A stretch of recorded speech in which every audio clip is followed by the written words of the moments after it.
It was a quiet afternoon in a small-town library, the kind of place where time seemed to slow down. Sunlight streamed through the tall, arched windows, casting golden patterns on the wooden floors.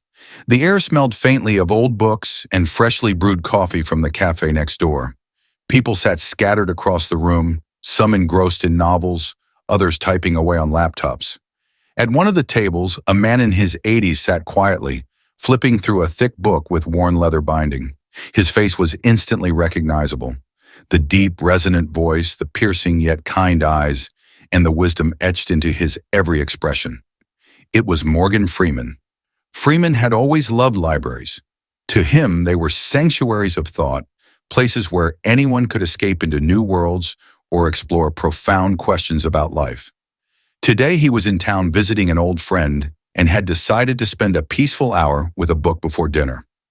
Across the room, a young girl of about 9 years old sat at a table with her mother. Her dark curls bounced as she shifted in her chair, trying to focus on the storybook in front of her. But her eyes kept darting toward Freeman. Her mother noticed and whispered, "That's Morgan Freeman, sweetie. You've seen him in movies." The girl nodded but seemed hesitant. "Mom," she whispered back, "do you think he knows the answer?" Her mother looked puzzled. "The answer to what?" The girl hesitated, then said quietly, "To my question about God." The mother glanced at Freeman, then back at her daughter. "You can always ask," she said gently. The girl clutched her book to her chest and slid off her chair. She approached Freeman slowly, her small sneakers barely making a sound on the polished floor.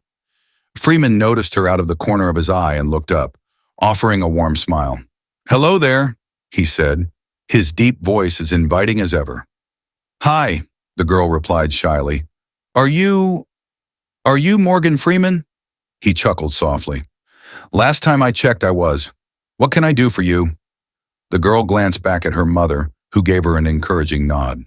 Taking a deep breath, she asked, "Can I ask you a question?"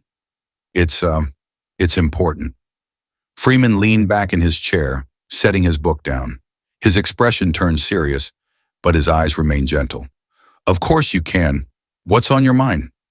She hesitated, then blurted out, "Do you believe in God?" The room seemed to grow quieter, as if the very air had stilled. A few nearby patrons glanced their way, intrigued by the unexpected exchange. Freeman tilted his head, studying her thoughtfully. "That's a big question," he said after a moment. "Why do you ask?" The girl shifted her weight from one foot to the other. I don't know," she admitted. "I guess I just wonder. My dad says God isn't real, but my grandma says he is. And sometimes I don't know what to think. You played God in a movie, so I thought maybe you'd know." Freeman smiled at the simplicity and sincerity of her words. He gestured to the chair across from him.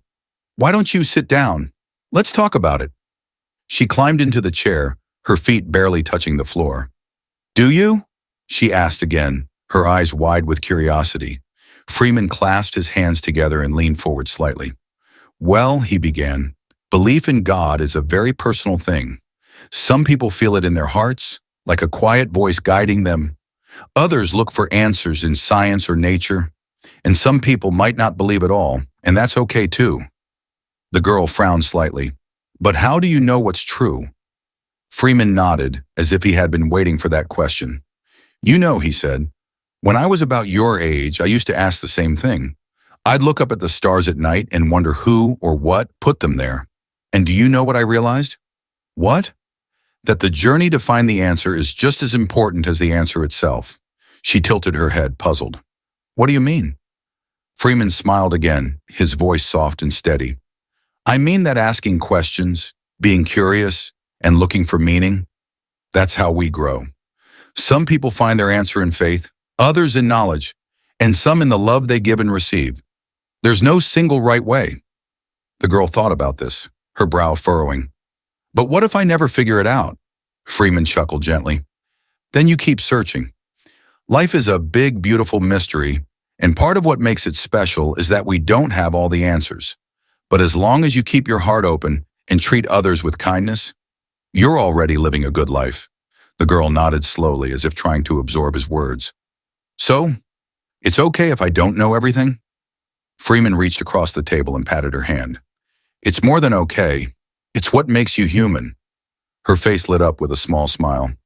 "Thanks, Mr. Freeman. I think I understand a little better now." Freeman smiled back. "You're welcome, young lady. Keep asking your questions. The world needs more curious minds like yours." Morgan Freeman watched the little girl as she walked back to her mother, her small shoulders a little straighter, her steps lighter. Something about the interaction stirred something deep inside him. As he closed the book he had been reading and prepared to leave, he couldn't help but feel that the conversation had left an impact on him as much as it had on the young girl. On his way out, Freeman approached the mother and daughter one last time. He leaned slightly toward the girl, his warm smile returning. "Remember," he said in his deep, calming voice, "it's not about finding all the answers. It's about the journey of asking the right questions." The girl looked up at him, her big eyes full of curiosity and admiration. "I'll keep asking," she promised, her voice full of determination. Freeman turned to the mother. "You've got a special one here," he said. The mother smiled, her own eyes a little misty with emotion. "Thank you," she said softly, "and thank you for taking the time to speak with her. It's something she'll never forget." Freeman gave them both a small nod before walking toward the door. The library fell back into its usual rhythm, the quiet murmur of pages turning and the occasional click of a keyboard filling the air. But for the mother and daughter, something had shifted. The girl sat back at the table, her head bent over a book, her hand flying across a piece of paper as she began to write furiously. That evening, Freeman returned to his hotel room. As he sat in the quiet, the memory of the little girl's question played in his mind. Her sincerity, her courage to approach him, and her desire for answers reminded him of his own childhood, growing up in the Mississippi Delta under a canopy of stars. Back then, he had spent many nights wondering about the universe, about life, and about God. He thought about how those questions had shaped him, not just as a person, but as a storyteller, someone whose life had been dedicated to exploring the human condition. Over the next few days, Freeman found himself sharing the story of the little girl with friends and colleagues. "She didn't want the simple answer," he said to one friend over dinner. "She wanted the truth, or at least the closest thing to it. That kind of curiosity, especially in someone so young, is rare and beautiful." The little girl, meanwhile, couldn't stop talking about her meeting with Freeman. That night, as her mother tucked her into bed, she clutched the storybook she had been reading at the library. "Do you think I'll ever see him again?" she asked. Her mother smiled and brushed a curl from her forehead. "Maybe," she said, "but even if you don't, you'll always have what he said to remember." The girl nodded, her eyelids growing heavy. "He was really nice," she murmured as sleep overtook her. Months passed, but the memory of that afternoon lingered for both of them. The girl began to ask even more questions, her hunger for knowledge growing. She started reading books about philosophy, science, and religion, eager to explore the big questions Freeman had encouraged her to ask. At school, her teachers noticed her newfound confidence. She raised her hand more often in class, unafraid to ask questions that others might have been too shy to voice. For Freeman, the conversation became a story he often shared in interviews and public appearances. Each time he recounted it, he emphasized the importance of encouraging young minds to think deeply and ask questions, no matter how daunting they might seem. "That little girl reminded me why I love what I do," he told a reporter during a press junket. "It's about connection, about the questions that unite us all, no matter who we are or where we come from." One day, nearly a year later, Freeman received a letter in the mail. The envelope was addressed in careful, childlike handwriting. Inside, he found a note and a drawing. The note read, "Dear Mr. Freeman, thank you for talking to me that day in the library. I've been reading a lot and asking more questions, just like you said. I don't know if I'll ever figure everything out, but that's okay. I hope you're doing well. Love, Samantha." Along with the note was a drawing of the two of them sitting at the library table. Above them, in bold letters, she had written, "It's okay not to know everything." Freeman stared at the drawing for a long moment, his lips curling into a smile.